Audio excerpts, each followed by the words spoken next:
Okay, another quick video just to help you figure out what is the angle of the ramp off of the floor. You could certainly try to use a protractor to measure this angle, but it might be difficult to use depending on just whatever equipment is lying around. So just wanted to show you an alternative. So if you're trying to figure out what that angle is, you can use the length of the ramp, which acts like the hypotenuse of this right triangle, and you can use the height of the ramp, which you can easily measure both of those with a meter stick or with some measuring tape. And so the height ends up being the opposite. So the ramp is equivalent to the hypotenuse, and the height is equal to the opposite side.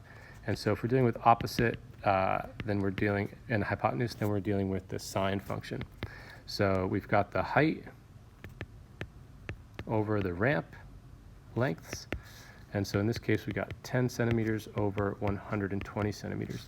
Now I want to know what theta is. So to get rid of sine, I can take the inverse sine, which is on your calculator. You should see it right above the sine button. If you hit the second button and then the sine button, you get this, which is the inverse sine of 10 over 120. When you type that in and hit enter, you get 4.8.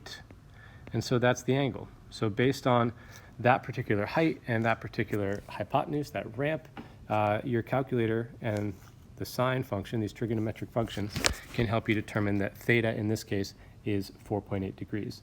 So it's possible that you decide to vary the angle actually by varying the height. And as you vary the height, you can then calculate what the angle must be in that triangle.